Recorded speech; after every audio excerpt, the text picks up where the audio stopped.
here, rather together we used 1 ton of Pseudomonas to treat the contaminated soil because of the hazardous waste, and within a year we could see the vegetative growth on the same place.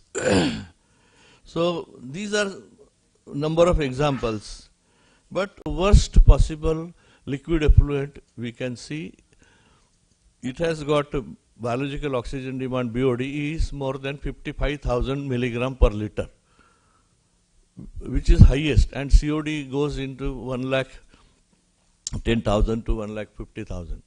So to reduce that 55,000 from 30 BOD, if discharge is into the river, for example, where there is no sea, in say Kolhapur, Sangli, Satara, Nagar, Aurangabad, so all these areas, the disposal is on land or in the river nearby. So there are fish kills and the problems.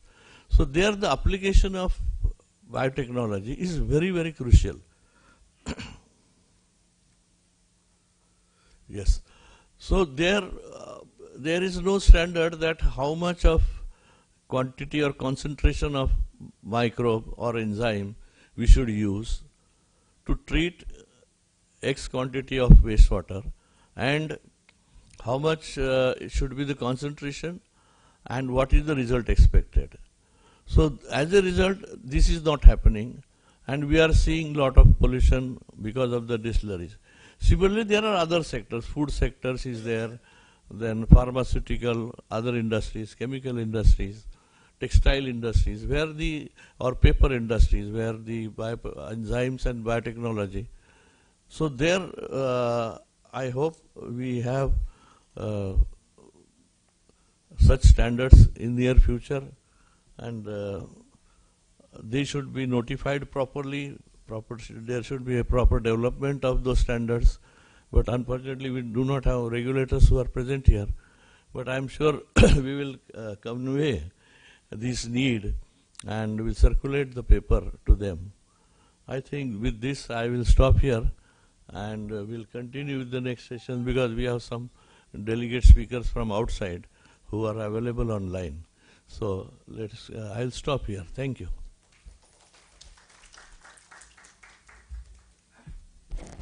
Thank you, sir. As a token of our appreciation, can we please present a green token to sir? May I call upon Jyoti to present the memento?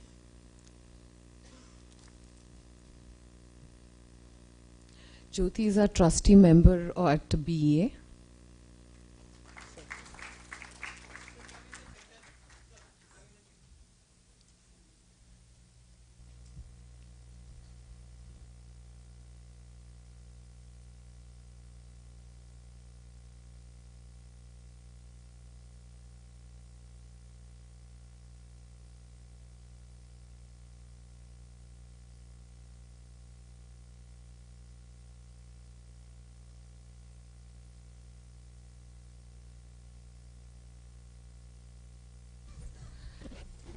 May I ask Shrikantji to begin with the technical session?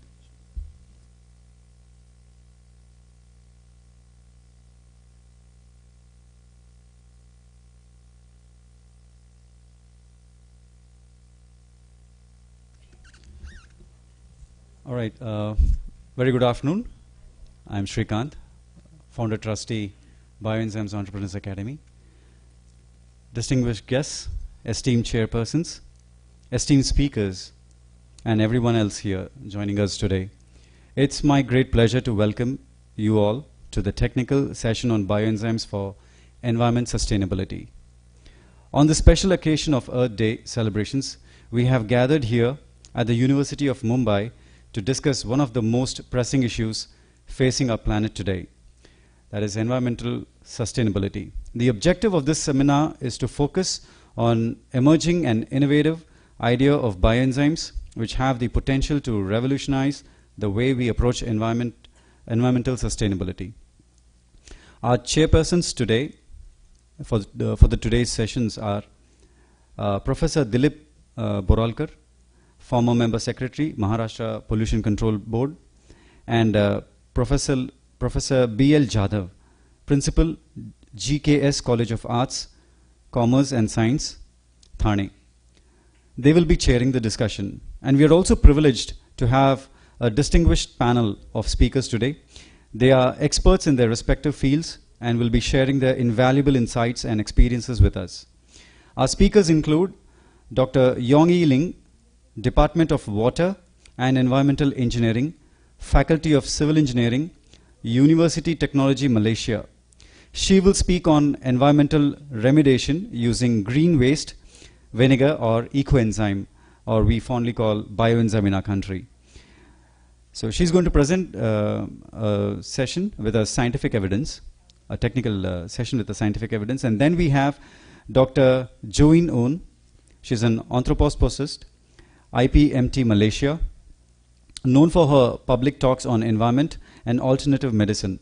Dr. Join is a medical consultant and a physician based out of Malaysia. She credits her learning about bioenzymes to Dr. Rusukon Pumpawong of Thailand.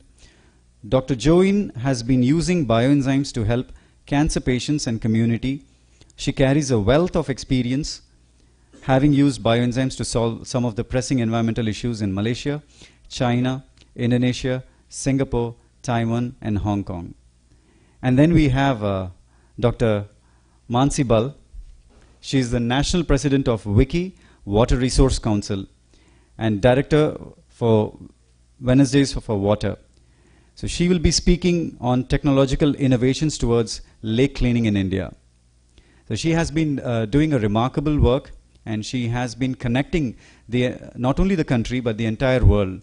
And she's an activist, and she's also deeply connected person with everyone all over. So I know her personally for the kind of work that she does.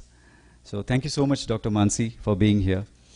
And we have Dr. Rahul G. Warke, Director, Microbiology Division, High Media Laboratories Private Limited. I think he's here with us today. We have his presentation. And at the end of the session, we have Dr. Rusukon Pumpawong's presentation on how she helped in wastewater treatment using bioenzymes. We are grateful to the Department of Biotechnology and Academy for Administrative Careers, University of Mumbai, and Society for Innovation in Biosciences and Bioenzymes Entrepreneurs Academy of India for organizing this seminar and bringing together such a distinguished group of speakers. The next few minutes, I should say, because we have planned it for a couple of hours, but now we may have to cut short the session because of time constraints. So the next couple of minutes is going to be informative, insightful, and thought-provoking. I hope this technical session will provide a platform for exchanging ideas and sharing knowledge, which will contribute towards a more sustainable future. So thank you so much. So first, we have Dr. Yong-Yi Ling, Department of Water and Environmental Engineering, Faculty of Civil Engineering, University Technology, Malaysia, joining us. She will speak on environmental remediation using green waste, vinegar, aka ecoenzyme, the scientific evidence. Thank you.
India, so we can continue. Yeah, so India, pretty, you need to unmute. If not, I can't continue.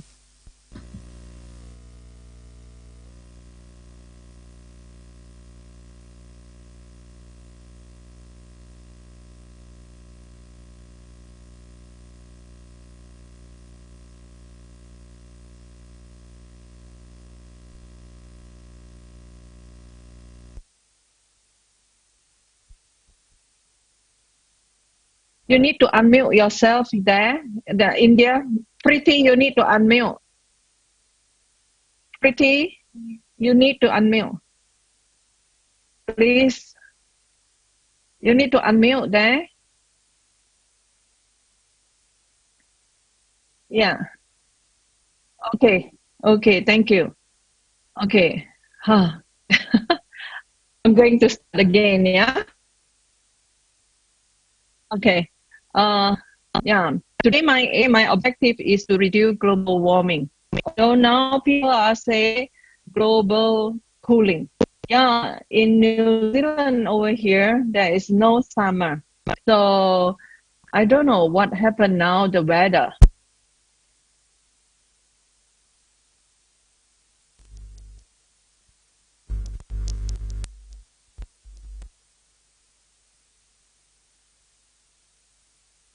Space. All the space actually trap carbon dioxide about 21, the methane gas trap 21 times more heat than carbon dioxide. So if we are not taking care about the garbage or rubbish, then we are actually in the problem. So organic kitchen waste, you can see in everywhere. So why today we making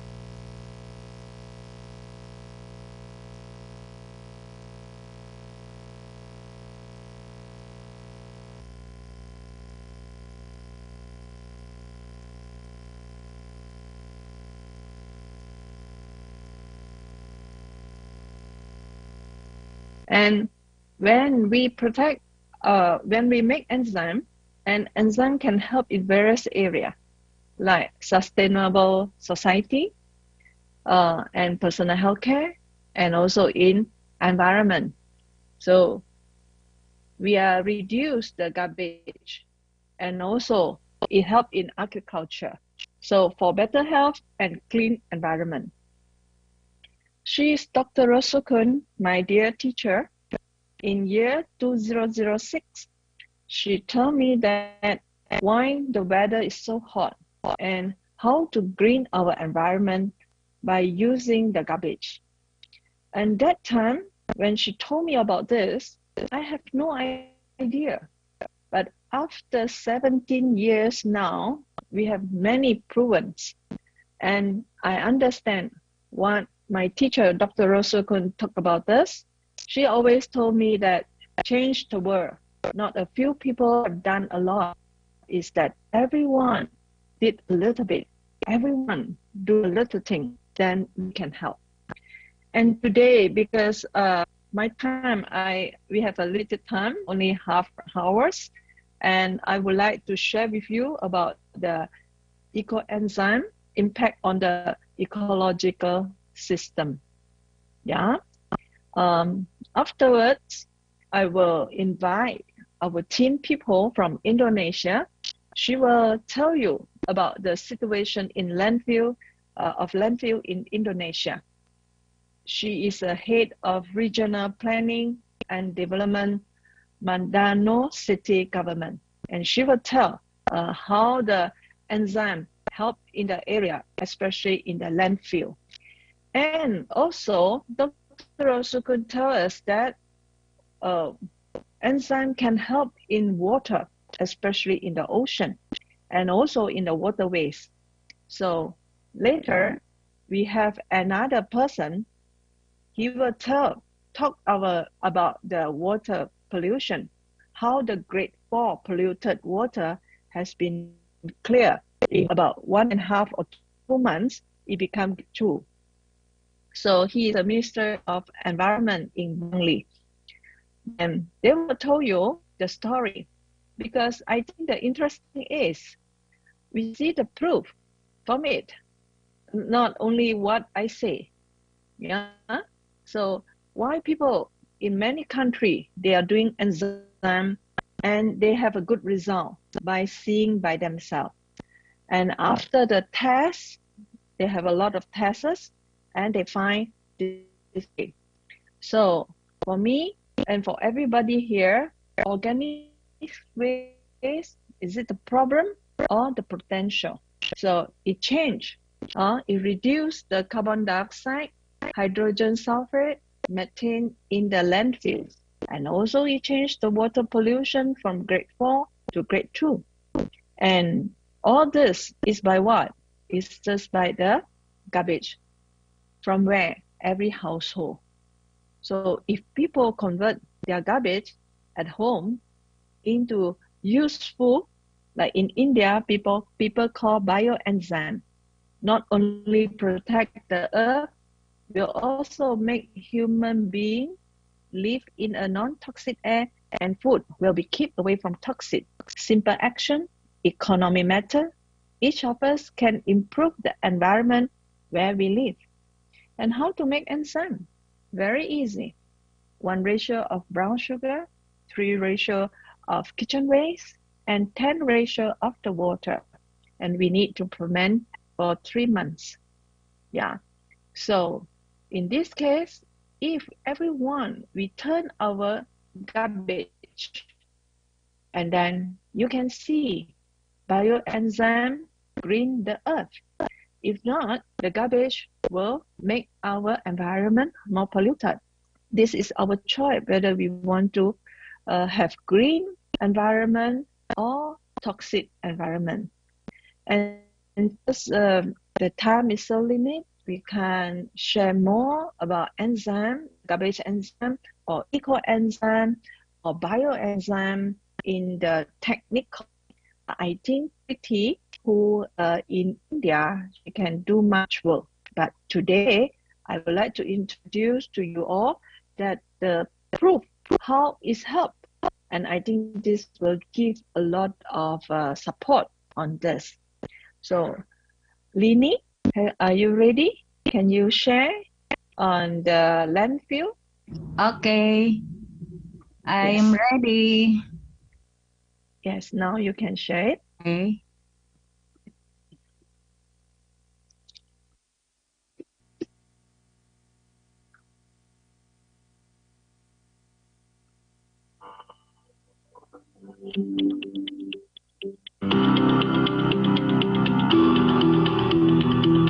Hello, can you see my video?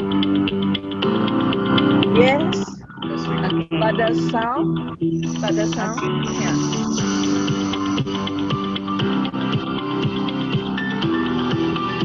This is video about spraying ecoenzyme at TPA Manado City.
Okay, thank you. I will share a Hari short ini kita memiliki tiga agenda presentation. acara. Yang pertama ada pemaparan di sesi pertama dan yang kedua ada pemaparan di sesi kedua. Nah, nanti untuk antara kedua akan dilakukan acara yaitu temu. I'm sorry. Sorry.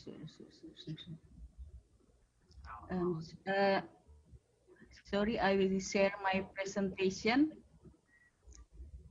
Can you see my presentation? Okay. Okay, Yes, thank yes. you. I will presentation about spraying ecoenzyme at Manado landfill. This is a Sumompo landfill site of Manado.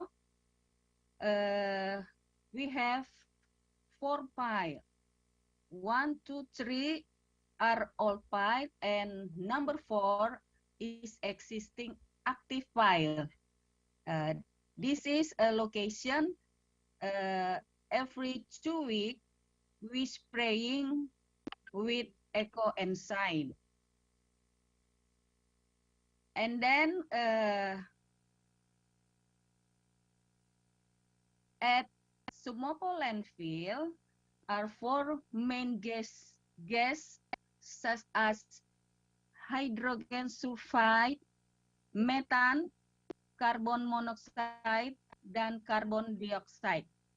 Are 4 main gas result from the composition of organic waste at the landfill. This is the graphic view for methane exposure safe limit 1000 ppm as recommended by NIOSH, and safe limit for human at for exposure to hydrogen sulfide 1 ppm. This is regulation of the Ministry of Manpower and Transmigration Indonesian. And then this is the result of spraying of ecoenzyme at Sumompo landfill with device gas detector, object of measure, hydrogen sulfide dengan threshold 1 ppm before spraying ecoenzyme had hydrogen sulfide at 4 ppm, and after spraying hydrogen sulfide and 0 to 1 ppm, and then carbon monoxide with threshold 20 ppm before spraying at 60 ppm, after spraying at 20 ppm, and then lel methane with threshold 5% lel before we spraying 2.5% lel, and after spraying 0.75% lel.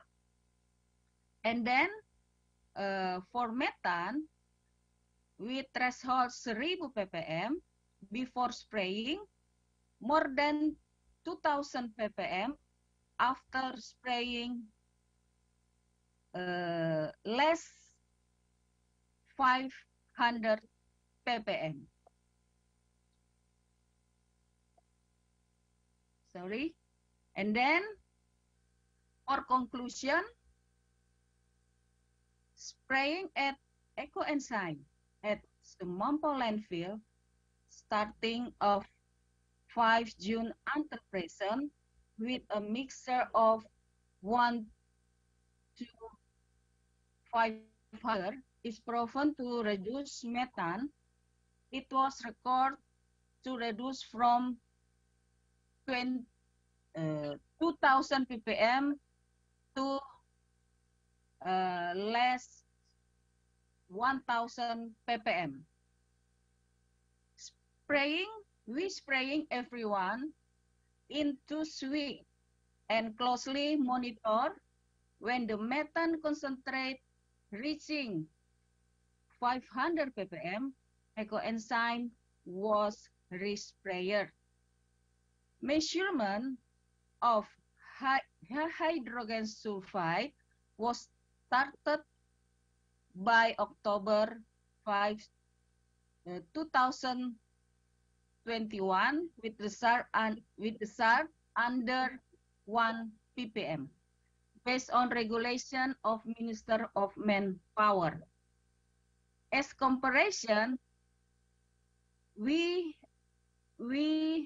have conduct on 2 landfill in neighbor city without spraying ecoenzyme. With result, landfill 1, methane 2000 ppm, hydrogen sulfide 2 ppm. With sanitary landfill, but operational open dumping. Hydrogen sulfide 2 ppm, noticeable smell.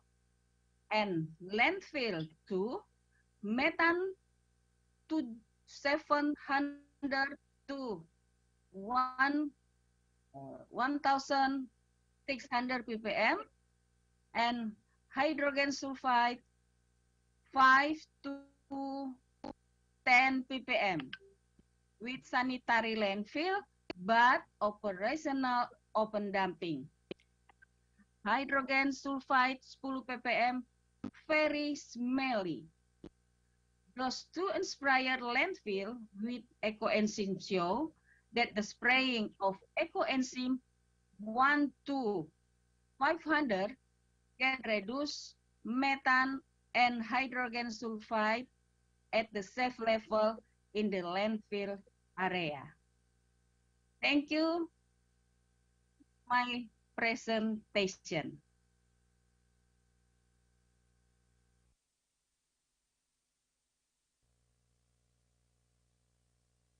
Okay, now maybe about the weather in Bali. Veda, are you ready to share? Okay, thank you very much. Good afternoon, everybody. Suga. Thank you, Dr. Joanne. Basically, the one who's doing the presentation is supposed to be from Bali government. However, today we have a huge, big preparation in Lake Batur. That's we're gonna conduct water treatment, which is we've been done it for 6 times. So tomorrow will be the biggest event that we're doing in Lake Batur. What we're doing is almost the same like what we do in Manado. Basically, in Manado, they're doing very good, the same like what we're doing in Bali. So, can everybody listen it? Okay. Yeah, this is on the slides that's Dr. Joanne shared. So Yes. we're focusing with our mission now to treatment Batur Lake. So we already done for 6 times, and then tomorrow our 7th time. So every 2 weeks that we are putting ecoenzyme in Lake Batur, almost 2,500 kilo of 2,500 liter. So that's we doing every 2 weeks. Then we're gonna continue for 2 years. So I think this is a big mission that we believe after we doing for the first time. So the number of the situation and the condition of the water pollution from grade 4 is reducing to grade 2, which is the result is amazing. We have very good support with government as well. So until now, the government is involved So especially for the Bangli Regency, they starting to making ecoenzyme. Until now, they already collect almost 450 ton ecoenzyme that we use to treatment Batur Lake for 2.5 years. I think on the slide that we can see how's the enthusiasm of the people in Bali. So we gathering together with community, with school, with the government. So we treatment our lake because in Bali we have 4 lakes. The biggest lake is Lake Batur, and the rest of 3 lakes is in other regency. I think we're gonna do the same treatment as well. Yeah. Instead of treatment of the water, we doing the same. We educate also the farmer, even though the people, in hospitality, who we also treat the hotel. So how to manage the garbage become eco enzyme. So I think only short presentation that I'm share in this forum. Thank you very much.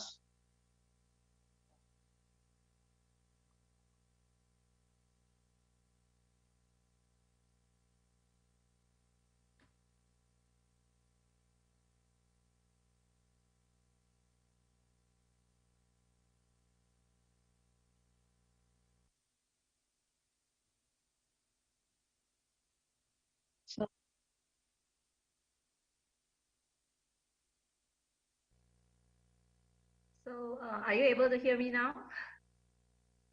Yes, sir. You can hear me now. Huh? All right. Good. Good. Hold on. Let me redo my slides again.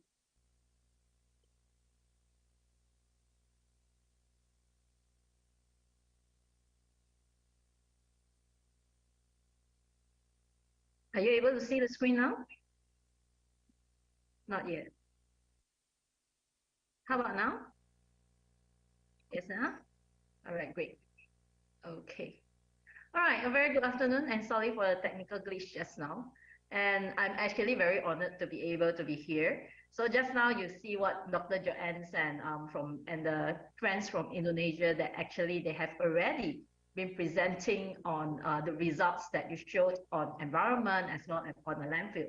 So over here, I would like to bring you guys into the scientific part of the things that are happening when you see that there's a great reduction in methane when they are spraying the ecoenzyme or bioenzyme. Actually, they are just the same thing. And then there's a huge reduction in methane, as well as you see that there's an improvement of water quality from grade 1 to grade 2. So over here, I would like to present to you a case study in Malaysia. All right, so before that, I would like to introduce my university. I'm from University Technology Malaysia, and then after that, over here, you can see that this is UTM. All right, over in the southern part of Malaysia, and then it is located 1.5 hours from Singapore. So we have 3 main campuses, which is from JB, KL, and as well as Pago, which is in Johor as well. So our university actually ranked 39 in Asia and number 5 in Malaysia. And of course, civil and structural or civil engineering is actually ranked 51 to 100 in QS World Ranking System. All right, so we have about 25,000 students with about 1,500 or 1,600 academic staff. So now when we break back into this topic, the emergence of bioenzyme or ecoenzyme, or I call it here as a vinegar, okay, it is actually an issue or a solution to solve food waste problem because it has become a billion-ton problem worldwide. And we know that generally the ecoenzyme or the food waste actually that is being produced by household is about 569 tons, a billion tons a year. All right. All right. So the consequence of the landfill, as you see just now, or the consequence of food waste, as you see just now, when brought into landfill, it can actually produce methane gas. When it produces methane gas, those are actually called carbon emission that actually leads to climate change.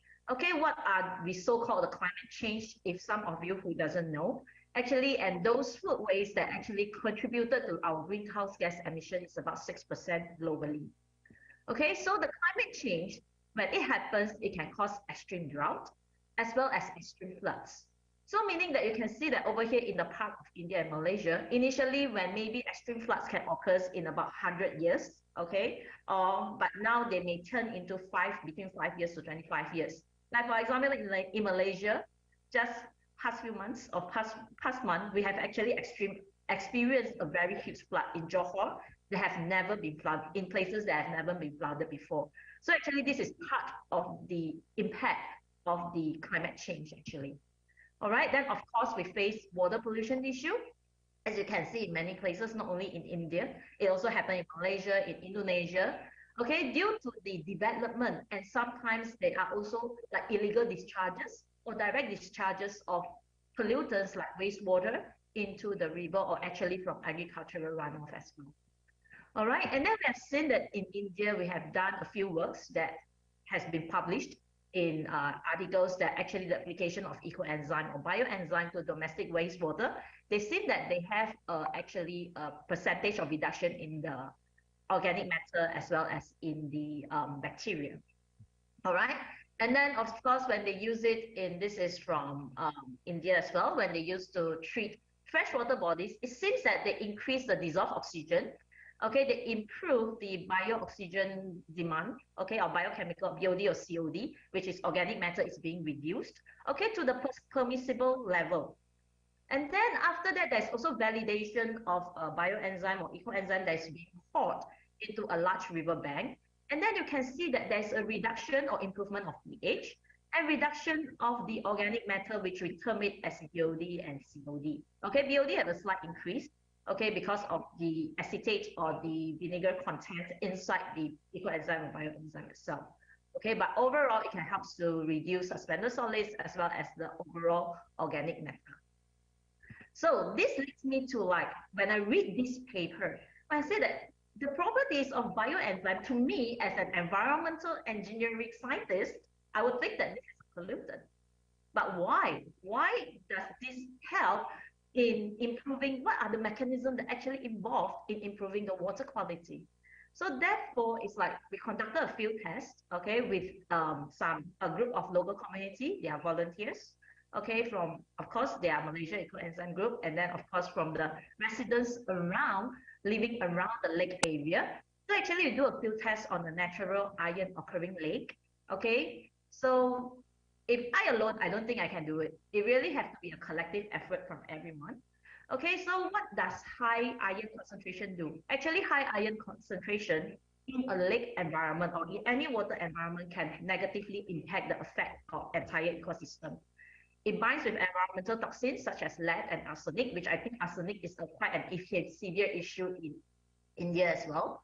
And then it can also cause the iron concentration, when it increase, it can make those toxins become more mobile in the environment. It can carry on from one place to another. Okay, and then also, if the climate change, okay, cause the increase in temperature, you will have more release of iron tree into the environment. And we believe that if the land use in the catchment area are largely affects by the amount of iron in water, it can cause vegetation growth issue because it can have iron plagues and all this. I think the farmers will know what is iron plagues, meaning that the iron roots are actually covered by iron oxides, which is rust. Okay, the rust will be covered, and then it will prevent the absorption of nutrients by the plants. So overall, we have to look into the scientific background of what is actually a microbial iron cycle, because this is iron, so we have to target iron. If you are going to target other types of pollutants, you need to know what is the environmental chemistry that is happening inside your environment, all right? So if you have a groundwater, which is at a very low pH, okay, it can actually cause dissolution of iron tree, okay? Dissolution of iron tree into iron, or dissolution of iron tree into the water. Okay, when it reacts with oxygen, it will form iron tree. So this iron too that is being dissolved in the water due to low pH, when it reacts with oxygen, okay, when it reacts with oxygen will cause the formation of iron solid. And then this solid actually will settle down If you have the presence of lactate or acetate, you have no problem. You have no problem because everything will be converted back into iron 2 in solid form.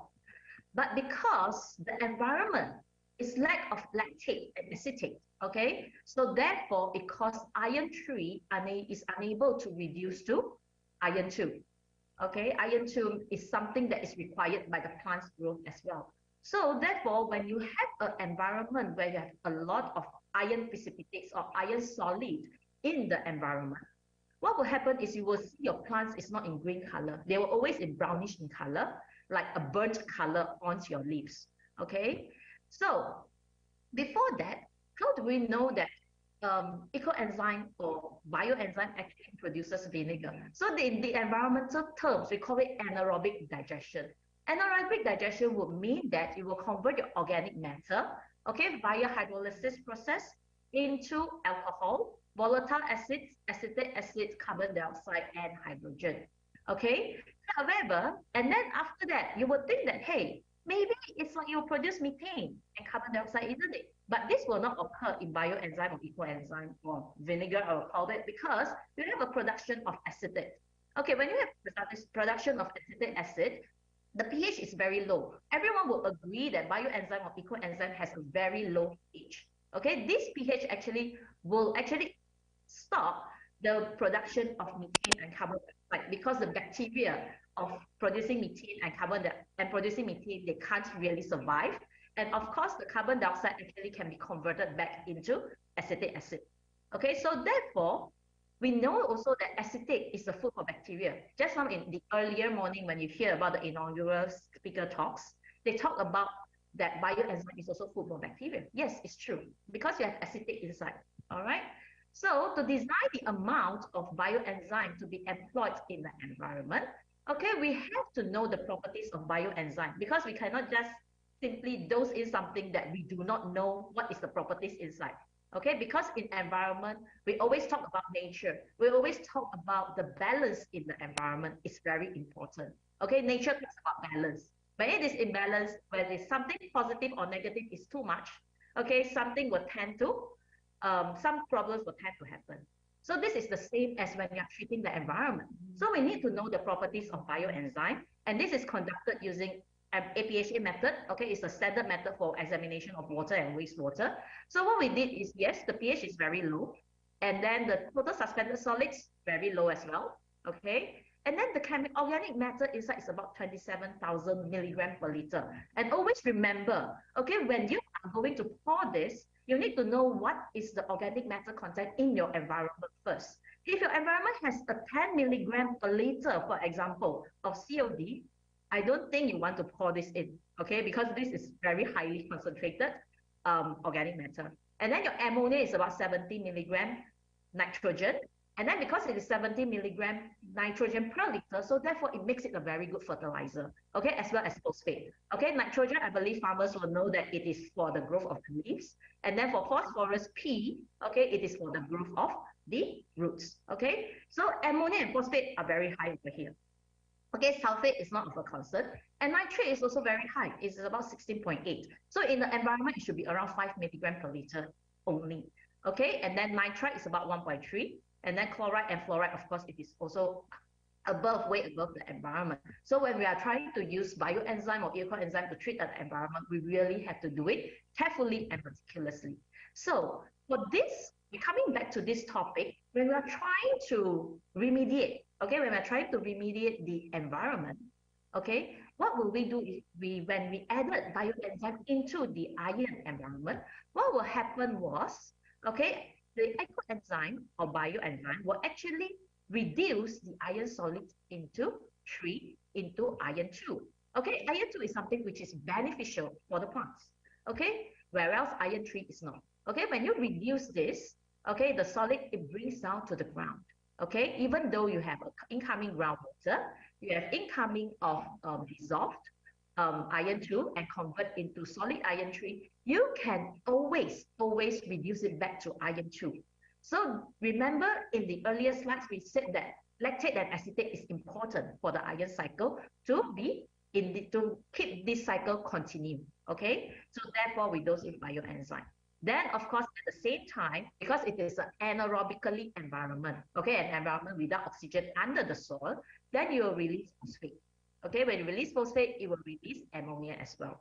So these two actually will form algae. So if you observe carefully, you will realize that the environment that you treat with bioenzyme or ecoenzyme, your water will started to turn green. Okay, when it started to turn green, sometimes you may need to stop because you do not want it to turn into a eutrophication problem later. Okay, anything need to strike a balance. Okay, then of course with the addition of the bioenzyme, the acetate content inside will react with nitrate to actually form nitrogen, carbon dioxide, and H2O. Nitrogen is a good gas because 78% of our environmental gas, it is from nitrogen. Okay, then of course you will see an elevation of sulfate. This is the theoretical mechanism. So let's find out. Okay, so we did a field test. So after 30 minutes without bioenzyme and with the addition of bioenzyme, you can see that actually the solids are actually being separated.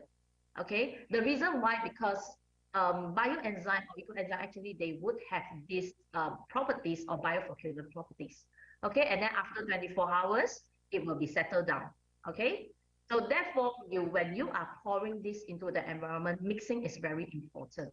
Okay, to ensure that your environment is actually homogeneously mixed so that everywhere can get a touch or get a hold of the bioenzyme or ecoenzyme.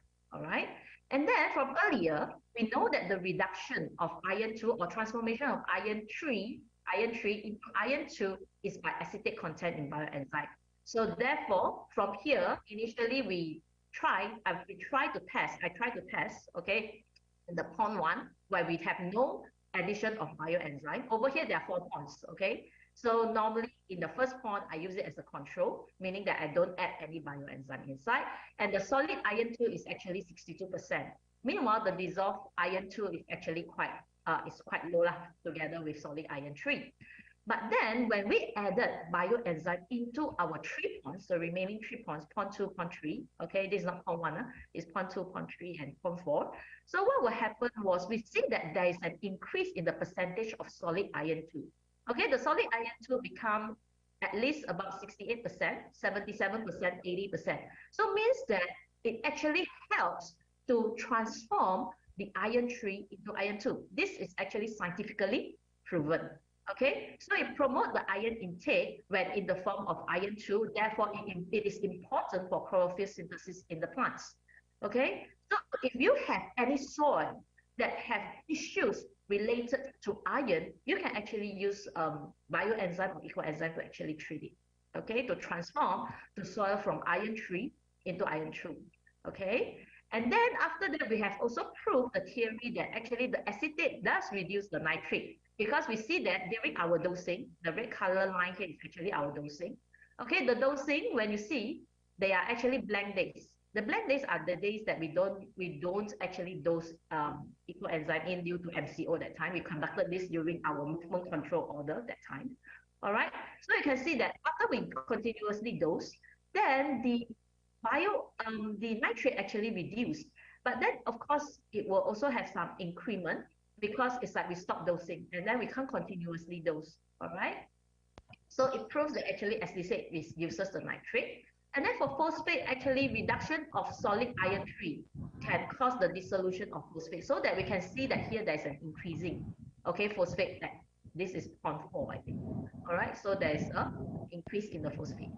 All right, and then after that, we also see the reduction in ammonia after the dosing of bioenzyme. This is the reason why, because it's like there's a formation of algae inside the pond, where we see that the pond transformed from an orange colored pond, which I will show you in the picture later, into a greener colored pond.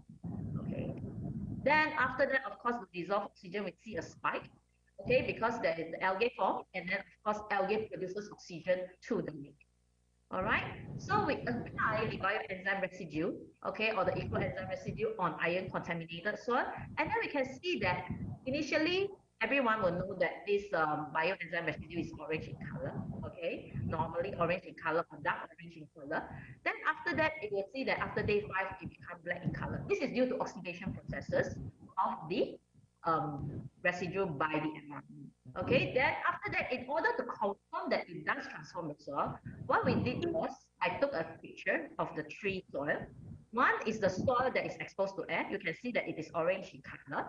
And then after that, the soil that is applied with bioenzyme residue, okay, this is after 1 month, okay? And then the soil that was not exposed to air, it is actually black in color. Okay, so black in color means that this is the iron 2 content inside is quite high. All right, so we can see that after 1 month, up to 5 cm down the roots, actually it does transform the soil that exposed to air from orange color to brown color. Okay, but of course it will take time. It will take about at least 1 month for this transformation to happen because you need to grow the bacteria inside your soil or inside your environment. All right, and then after that, from a barren soil, it becomes a greenery soil. So this means that the iron 2 is working. So therefore, you will see that your area that is being applied with bioenzyme residue, you will see that it is actually greener. Okay, the color of the green actually is greener compared to the surrounding area. All right. So what about other parameters? I've actually published this in a paper where actually I thank the ladies, the two ladies, the iron ladies I will call from the community, actually really helped me a lot during this to prove this study. So this study, for those who are from researcher background or from university, you can now be able to read. It is called Improving the Water Quality of Iron-Containing Ponds Using Fermented Kitchen Waste. All right, in here, actually, we show that, okay, the bioenzyme or the ecoenzyme, okay, can actually reduce or improve the clarity of the water. So initially, you can't see. We do not even know that there's a piping underground. So after day 21, only then we realize or we can see that there is a piping underground. And then, of course, at day 46, it is very clear already that we can see the piping underground. So it does improve the quality. All right, and then we took a test or we calculate the water quality index, okay, of the pond. So we can see that from day 0 to day 139, okay, we can see that the water actually improved from slightly polluted for all the 3 ponds to clean. But then after that, it goes back to slightly polluted because between these days, we are not able to pour the bioenzyme into the environment because it has stopped due to the MCO, movement control order. So from here, from day 0 to day 89, you can see that actually the iron, okay, actually is being cleared out.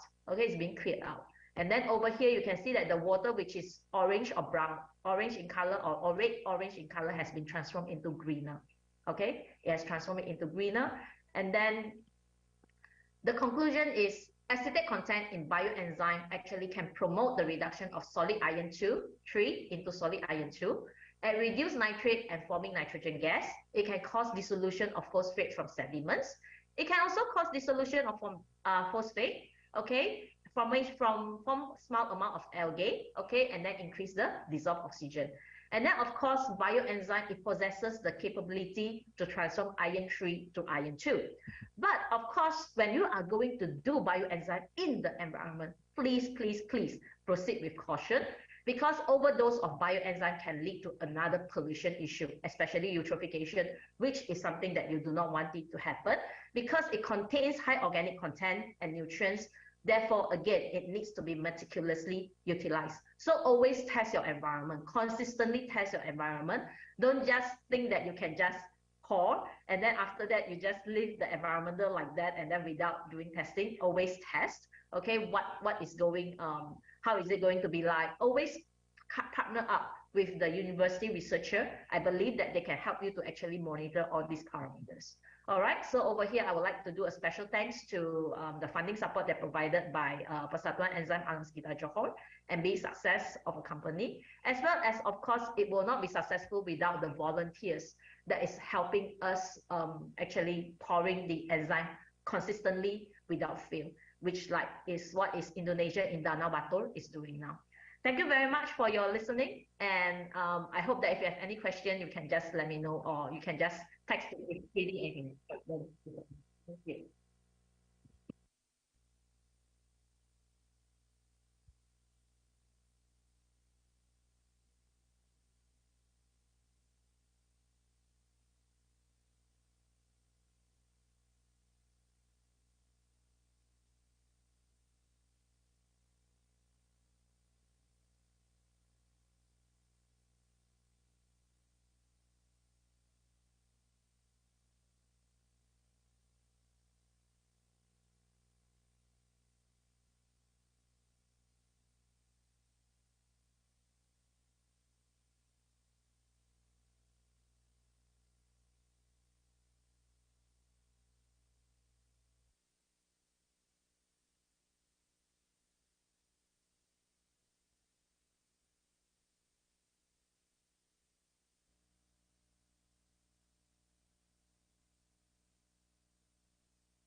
Good afternoon, everyone, and I'm aware that I'm probably standing between you and your lunch, so please bear with me. Okay, till they put up the PowerPoint, how many of you have walked around the lake on a regular basis? Raise your hand, once in a week. Okay, once in a month. Okay, once in 6 months. Okay, so a lot of people have walked around lake, and thank you previous speakers, and thanks Bioenzyme Entrepreneurs Academy of India for having me here, and I'm sure I will be able to engage all of you in a little bit of conversation before my presentation is there. As you saw, there was discussed about how bioenzymes can be put on lakes and ponds. Am I audible? I see some sign language. Okay, light. Thank you. And it was good to see that there was some word of caution that you should be putting it meticulously. I'm going to play the devil's advocate for you today. When you are supporting one movement, you should be always we should be always knowing that they are our compatriots or they are our fellow walkers. Probably they have different ideologies, they have different approach to work. Can we embrace them? How far we are complementary to it. So these things I want to bring forward for lakes and ponds. So bioenzyme is not the only solution. And next please. I want to show it through the works which I have been doing. You all are resource managers and I'm knowledge manager. So I don't do lakes. I don't clean lakes, and I'm very proud of it. And I'm going to prove why. A lot of people work on the ground, and those knowledge does not disseminate around the world. There are people who have to document it and send it to the world, and they are knowledge managers. And I feel good that I have not developed a lake in the country, but I'm working on it for last 30 years. But I do write a lot, and I share with people what people are doing, not what I am doing. So I'm very proud of those people who work on the ground, but unfortunately in our country, people are not proud of those who really produce science. And that's my job, that I hammer people that if you do not produce science, work on the ground really does not reach far. So I have been walking lakes, many lakes, at least once a month I take people, local authorities, students, to the lake and tell them what's good or bad about the lake. I just don't do anything. I just put a seed in their head that there is a lake, and the water in the lake is the same water as in your body. Especially the water in the drain is the same water as it is in the brain. That's my job to tell people. Next please. So what I'm going to present today is a work which my student is doing with me. And he was interning with me, and his name is Bharg Modi. He is from Terry School of Advanced Science and Studies, and I hope, Bharg, you are around in the Zoom and watching me present. He is in Bangkok, so probably you are going to meet some bioenzyme people there. So what we did last 1 year, we went out to look for what are the lake cleaning technologies in the country. The year before, I had another student from MET Jaipur, and we found out what are youth doing in the country across, on lake management. So we found around 75 youth lake brigades, and we documented them. And then this year, we went out and really found out what techniques they are using to document them. The idea to do this documentation was, again, as I mentioned, as a knowledge manager, to bring it together and see what are the merits of each one of these techniques, and can they be married? Is it that only bioenzyme has to work everywhere? No. Who all can marry each other? Which techniques can go together? Which techniques are really conflicting? Which are complementing? That was the thing which we wanted to find out from the study. It's in nascent stage. We have only done with the first part of it, which is the data collection and the literature review of the methods which are right now used in the country. So if you know any other method, what I am going to show today, please enlighten us and share with us if there is any other method which are there. Next, please. So we have identified these many methods, and I have added bioenzyme here not to present here because I think I will be the naivest person to talk about bioenzyme in this classroom. And I call it classroom because we all are learners here. Okay, so I will go through some of them. Please, next. So the most common lake cleaning technique is we as the resource, we being the polluters. You know, and this has been most used in the country. And it is also very important method, I will say, that you literally go and clean because you literally go and pollute. You know, you just dump. So you just go and clean. And this is the most important method utilized by NGOs, utilized by activists, to really make people feel what they are doing to the environment. So this is, I will consider it as a social technique to mobilize people. Then you may use different techniques. But let us bring people to the lake first. You know, and that has been done extensively. This is the most used method, either manually or mechanically, by the NGOs, by the local authorities. Next, please. Then there is a Nualgi. I am not going to teach any of these methods. I'm just going to give you the name. You can read the text. But I would like to really engage with you in a game. How many of you know Nualgi technology? You can read the text here. I'm not going to talk about what is Nualgi. I want you to engage with us. How many of you know about Nualgi technology? Okay, let me give you a bit of piece of spirituality here. We all seek identity in life when we are born. You know why? Because we are looking for purpose of life. And in that process, we forget the purpose and we seek identity. And my identity is dependent on your identity. It's like Ubuntu. I am because we are. So if we want to produce bioenzyme fraternity, we have to know who are our friends. How many of you know Nualgi technology? It is also an ecosystem-based approach to lake management. Little bottle, huh? Just little bottle. Does wonder. So get out and connect to those people. As a water scholar, it's my duty to really connect. And that's how also I came across Preeti. I think just a year ago or so, I came to know about her. And I got interested in learning what's bioenzyme. But I think 90% of the women in this country, especially from lower class and middle class, have been producing bioenzyme at their own houses, without knowing that it's a scientific method or without knowing what is going to happen. I recall from my childhood, my mother used to really do basic bioenzymes, and I used to think she's so conjuice. You know, by the time I became 25 years old, I realized how intelligent she was, not to even leave a peel of onion. You know, so what I'm trying to say is that we all are bioenzymers. Now it's going a step further and taking those, you know, technical way and getting it branded and getting it acknowledged in the system, as it was said by the previous keynote speakers. So you please check out. I'm giving some examples also where it is going. Next, please. Purification islands. Some people are calling it artificial floating islands. Many lakes which are getting, you know,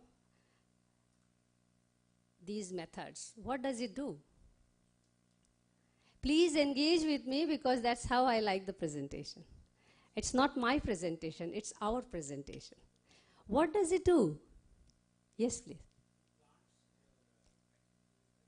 Yes. Through plants, is it purifying? What else? Yes, and what else? What does this island do? Yes. Yes, very good. What else does this island do? That's the most important, fundamental role it plays. You know what it does? Very good. Yes. It is moving, so which makes the water move. Any still water is supposed to be stagnant water.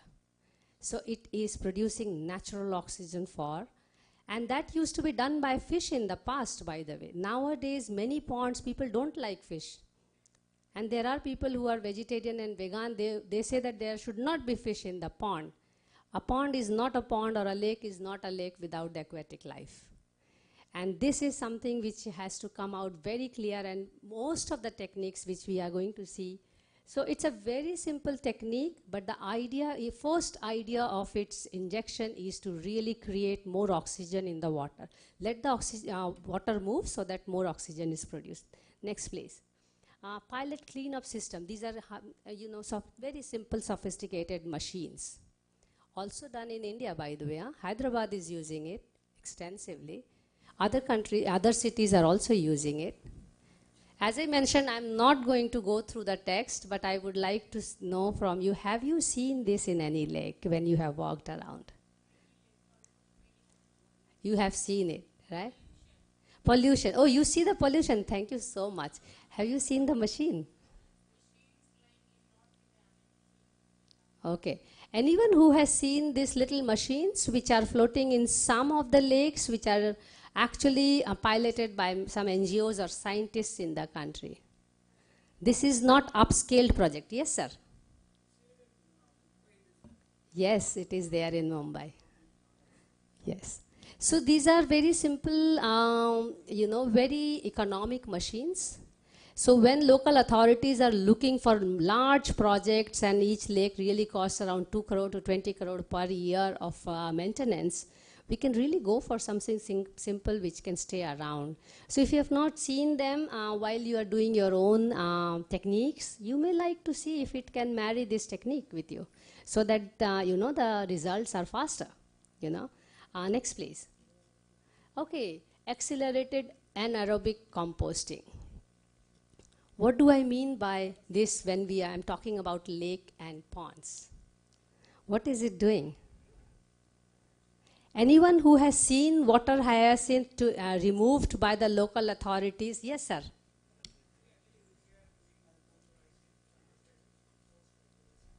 Very good. Yes, craft. One of the best leathers can be produced by water hyacinth. Anuja, you wanted to say something? Okay. Yes. Yes, it's one of the best startups in the country, where paper bags and all kinds of artifacts, traditional, things are produced. So we also need to change people's perception about water hyacinth. Because water hyacinth, if not present in a lake and pond, trust me, you cannot live. Yes, we cannot survive by that lake. If you are living by a lake which is polluted and water hyacinth is not growing by itself, you cannot be alive. And now just rewind what I said and imagine what you think when you see a water hyacinth. You think it is eating up the lake.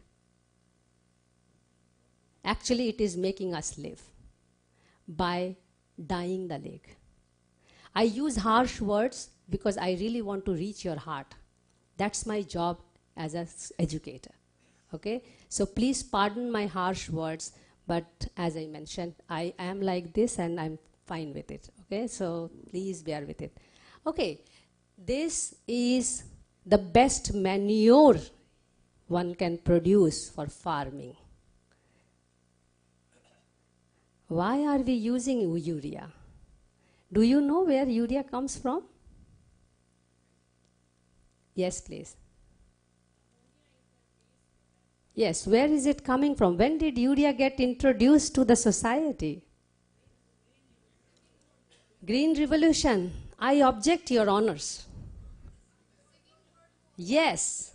The more we invest in defense, war, and protecting the country from defense, the more fertilizers we create for our own poison.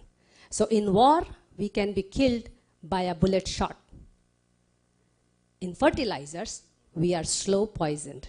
Dr. Mansi, very sorry. Yes, I'm almost done. Yeah, yeah, thank you.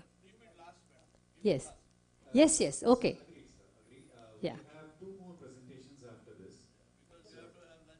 Exactly. Yes. So, exactly, sir. Thank you so much. Yes, thank you. No, I will just conclude it. Yes, it's almost there. Yeah. But I'm already taking Q&A with the people because they were almost in a monologue situation. Yeah, yeah. Next, please.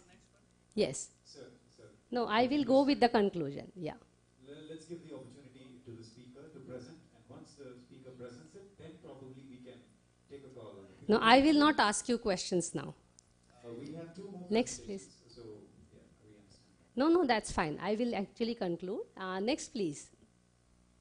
Yeah, so this is, you all know, DWATS, but this is more high-tech, so I will move it. Phytorid method. Again, you will see it's a reed bed treatment, which is also available. Next, please. Aquatic weed harvesting machine. This is also very frequently used. You see the names. So what I'm trying to tell you is just go and look for these things which are working alongside bioenzyme. So if you think you have put bioenzyme and the lake is clean, sorry, there are more friends around. Next, please. Flowbot, done by two highlighted. Yes, you said 5 minutes, and I will respect that. Next, please. Sure. Yes, sir. Yes. No, I think I will put the bioenzyme slide. Next, please. Yes. So the major learning for me here is that most of these methods are put, next please. Most of the methods are actually put for cleaning the water body, not cleaning ourselves. And the answer lies in if you all throw waste, if you do not throw waste out for your house, we really don't have to clean the lakes. And that is what bioenzyme actually stands for, that do not produce more garbage, so that we don't have to clean the lakes. We actually don't need to clean the lakes. We need to clean our waste in the house at source. So I really want to thank next please, Bioenzyme Entrepreneurs Academy, because that's when I got introduced to it officially. But as I mentioned, we all are doing bioenzyme, and we should continue doing it and really focus on creating lesser waste than creating more waste and then cleaning it. Yeah, thank you so much. Thanks. Thank you so much, Dr. Mansibar. That was a very nice presentation. And we apologize due to a shortage of time that we had to rush you through the presentation. Our sincere apologies. And next, we have two more presentations. Do we have Dr. Rahul G. Varke available? Sure, thank you. Thanks so much.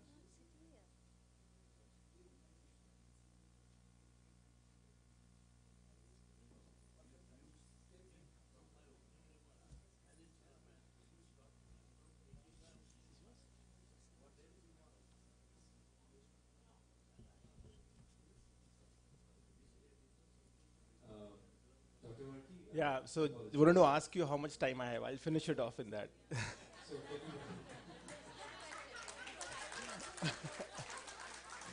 Give me 10 minutes and I'll make it crisp and clear. I know everybody's hungry and it's yeah, too much of science. So can you please open the presentation?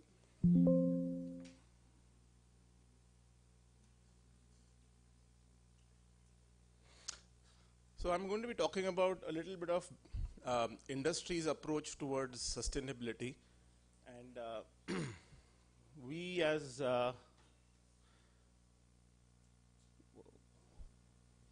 okay, so we don't want to waste more time. So we talked a lot about bioenzymes and their applications, but somebody needs to produce them, right? And industry is producing them in large scale, in bulk, in all possible ways. So what is important is how are they being produced? I mean, are they being produced in a sustainable way, or just because we're going to be protecting an environment, we are ruining some other part of the environment so that this part of the environment is protected? So I'm going to be talking about how sustainable resources can be used to manufacture bioenzymes. And this is something which is under research. This is something which we have developed in last 10, 15 years now, and it has been used globally for various applications. So we all know that, yeah, this is my first slide. Can we go to the next slide? Yeah. So since the beginning of humanity, man has always gone behind nitrogen. How we can capture this nitrogen, like ma'am mentioned before. So if you see Haber's process was where the whole environment got ruined.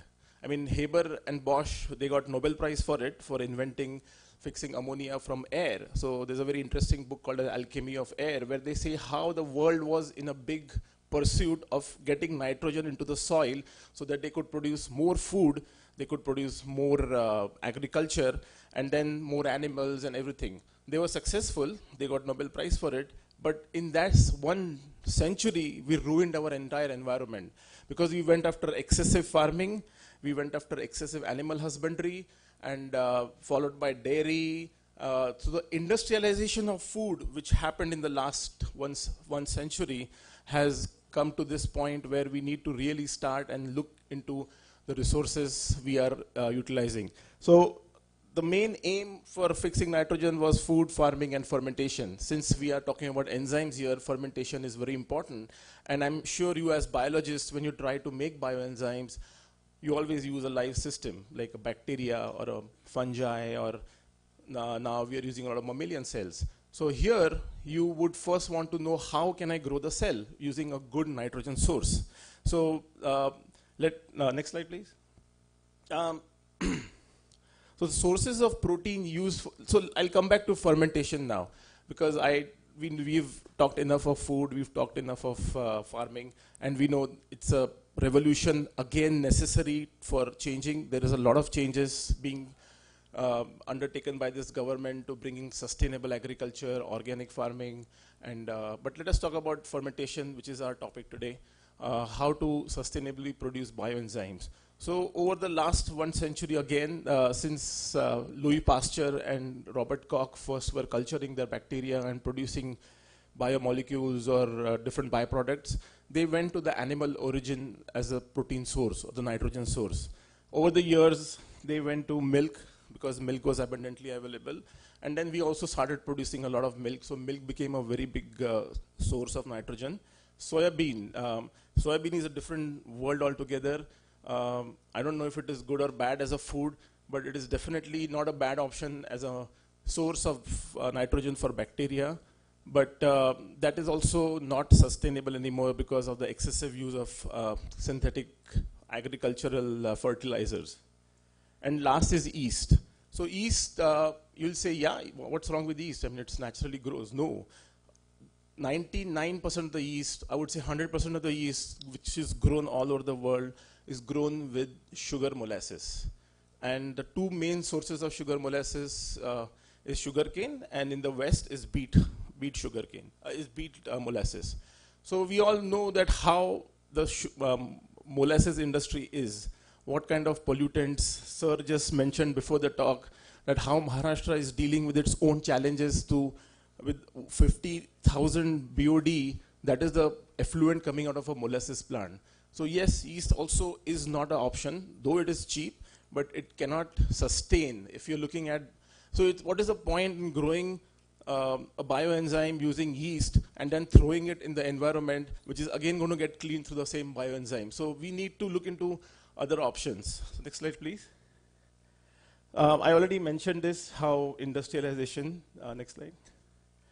So let us go back to, next slide. What raw materials are usually used in fermentation? The nitrogen source is usually peptones, vegetable peptones, animal peptones, fish peptones, and microbial proteins. By microbial proteins, I meant yeast. Next slide.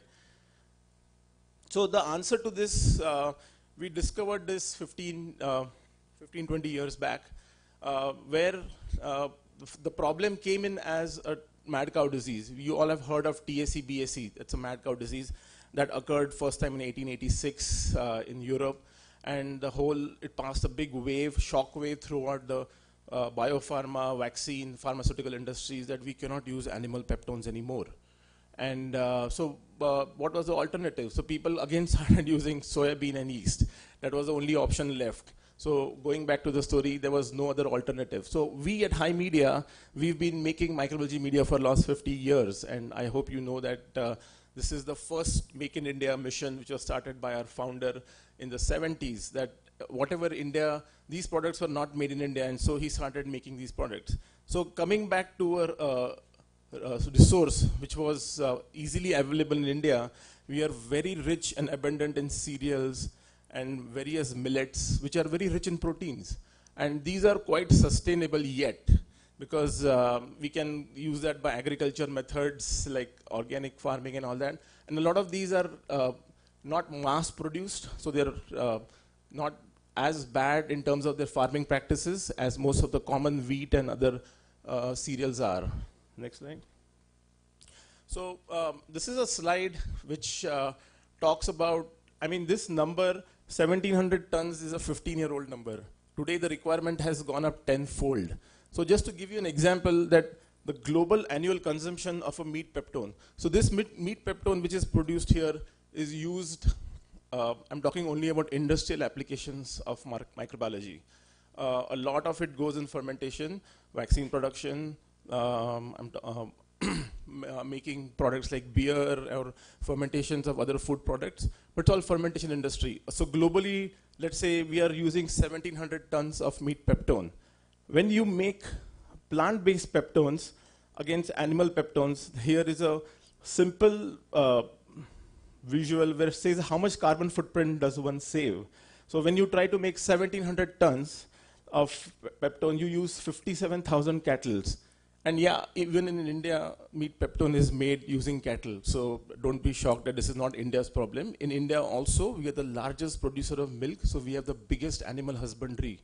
And where do these animals go? So a lot of them, for a long time, are ending up into peptone manufacturing. So yes, this is a very relevant problem for us also.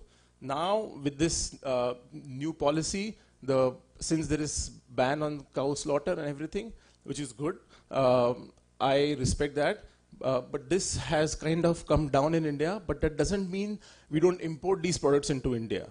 So India, or the global consumption of using meat as a source of peptone is still prevalent.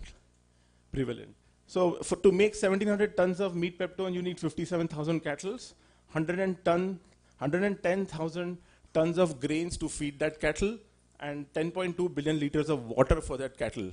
So we are looking at, and after all this, we generate 27.5 million kilocarbons of carbon dioxide. And this is equivalent of CO2, but the real problem, you know, is not CO2. This industry generates a lot of methane. And they have just measured it in CO2 because everybody is talking about carbon credits and it becomes as one measuring scale. But the worst contributor from this industry is methane, which is, as mentioned before, is 5 times more lethal in terms of greenhouse gases as compared to carbon monoxide or carbon dioxide. But when we move to animal-free peptones, which is plant-based peptones, we have zero cattle slaughter, which is good. We use only 8,500 tons of grain and 0.06 billion liters of water, which can be reused, regenerated, because most of the industry can afford that. They take, and thanks to Pollution Control Board, every industry in Maharashtra is a zero discharge industry. So whatever we manufacture, whatever water we generate from the waste, we reuse it. So it's a zero discharge facility.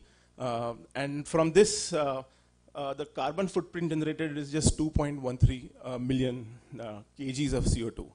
So I'll go, next slide. Yeah. So so next, I'll just give you a brief. Next slide. Next.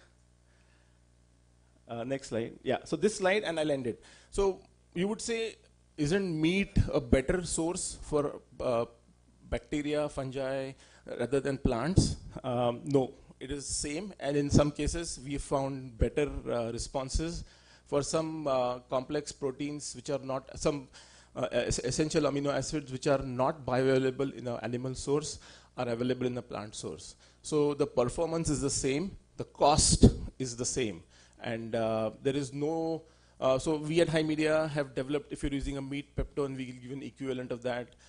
If you must have heard of something called as brain heart infusion, yes, it is made from the brain and the heart of a cattle, which is used to make vaccines. We can give you an equivalent of brain heart infusion with a similar amino acid profiling and similar growth profiles.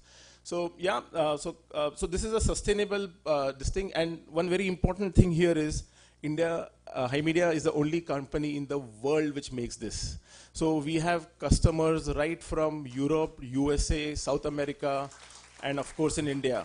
And we've been exporting this for the last 10 years, a lot of industries such as environmental industries, because there it makes sense. Because if you're going after an environmental problem and you're using a non-environmentally sustainable raw material, it doesn't justify the use of such ingredients. Then we have a lot of vaccine, probiotic manufacturers, food ingredient manufacturers. So they all are using animal-free products. So with this, thank you, sir. And thank you, ma'am. That's it. Thank you. Bye. Thank you so much, Dr. Rahul Jiwarki. Thank you. It was a nice presentation from his side. Now, there is one more presentation. I know that we are falling short of time, so I would like to time this as 300 seconds, if I may. Can you open the presentation? So this is a presentation by Dr. Ruzukon Popowong. She has worked with the wastewater management, with the Royal Thailand Marine Corps, and this is where she's done her project. So this is the area which is, can you expand? So thank you. So Kroma Long Chungwon Military Barracks in Satahip in Thailand, in Chonburi district, Thailand. So this is the team of naval officers, and you can move on to the next slide. And you can see Dr. Ruzukon. Oh, that's the end of the slide. Can you go to the next slide, please? I said 300 seconds. I still have some more seconds, All right, so this is the system. The wastewater from surrounding drainage flows into the sea. So before flowing into the sea, they trap the water there. And moving on to the next slide. Yeah, so this is the plan where you see the water lake channel, like on the previous slide. And you see the canteen there, I know everyone is hungry, although we had snacks at 12:30, it's just over right now. So it's canteen over there, and there is wastewater also discharged from canteen. It will be sent out to the water channel over here. And there are three steps that is being used. One is bioremediation, one is phytoremediation, and aeration. So in bioremediation, you have those 5 stages there, and the 6th and 7th. 7th is the water release channel. And the 6th stage, you have a locust pond. So we're going to come in detail to that. And move on to the next slide, please. Yeah, so there are different types of waste collected from the canteen, from the officers' mess, and the waste is segregated. Move on to the next slide, please. Sorry. All right, so the next slide, please. So this is the step where we have step 1, step 2, step 3, and step 4. So step 1, we are treating in the reservoir. We use water turbines. We use both. We, in the sense, we are as a team. Dr. Ruzukon is one of our chief advisors of Bioenzyme's Entrepreneurs in our academy. So we use the electrical motors and as well as the turbines and solar turbines. And moving into the next slide. So those are the steps, and this is how the grease and coarse waste is being collected on the left-hand side. On the right-hand side, the clear water is being sent to the treatment area where you have these turbines so that you have aeration. So before that, you see the number 1 there, you have phytoremediation happening there. So we have a lot of plants, different types of plants and herbal plants there, and it moves from there and moves on to this particular reservoir, number 2. And this is the place where we add bioenzymes. Moving on to the next slide, please. Right, so enzymes are added once in a month, and move on to the next slide. Yeah, so these are different types of water turbines used to increase the oxygen supply to the water. Next slide, please. And yes, the treated water is then stored in the reservoir, and there are living organisms like fishes, and then it's been sent to the next reservoir. Move on to the next slide, please. So it gets released into the public canal, like how you have the drainage, drain water flowing to the channel, and then that water is taken to the lotus pond. Next slide, please. Yeah, so this is the lotus pond, which is next to the barracks, canteen, military club, and this is where again they do aeration, and they leave they hold the water here for about 2 or 3 days, and then release it into the ocean or the sea. Next slide, please.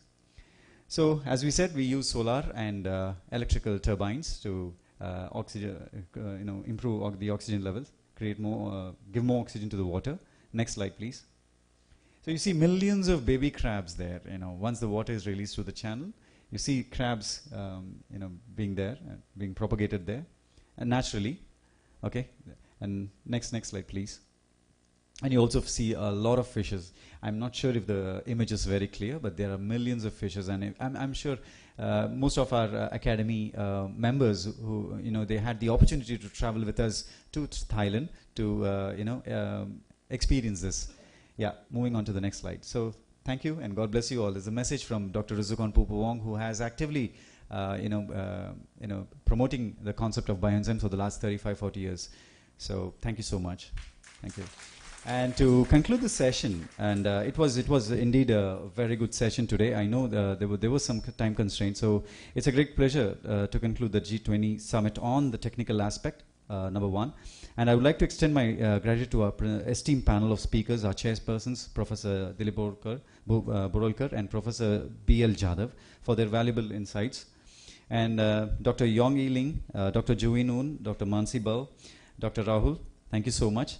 And we had the privilege of listening, understanding Dr. Ruzukon's, promotion of chemical-free lifestyle through use of bioenzymes. And in conclusion, I would like to emphasize the importance of environmental sustainability and need to adopt sustainable solutions for a better future.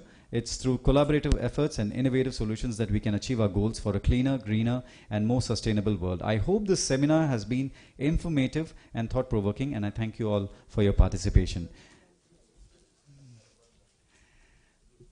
We heard Dr. Jadhav speak in the previous session, so that's the reason why I just mentioned his name. Thank you. Thank you.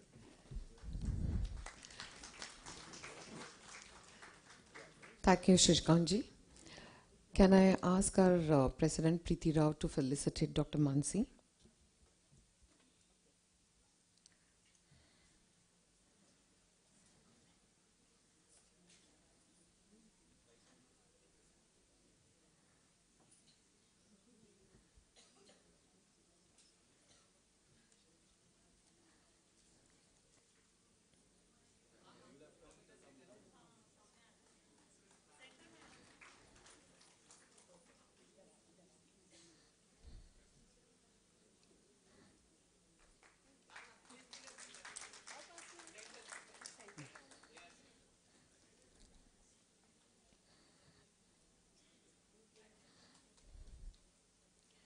Can I ask Professor Borolkar sir to felicitate Dr. Rahul?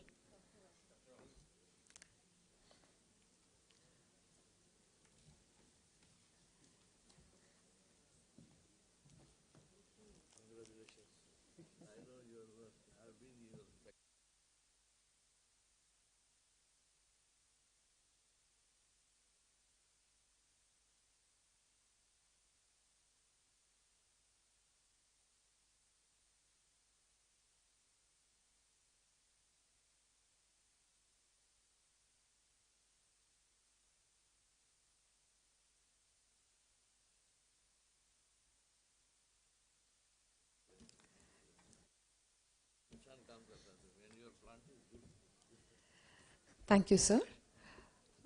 Coming to an end to the session, let's have a quick break of 40 minutes. Let's assemble back at exactly 3 o'clock. Thank you. Thank you so much. 3 o'clock is 3 o'clock. Please be on time.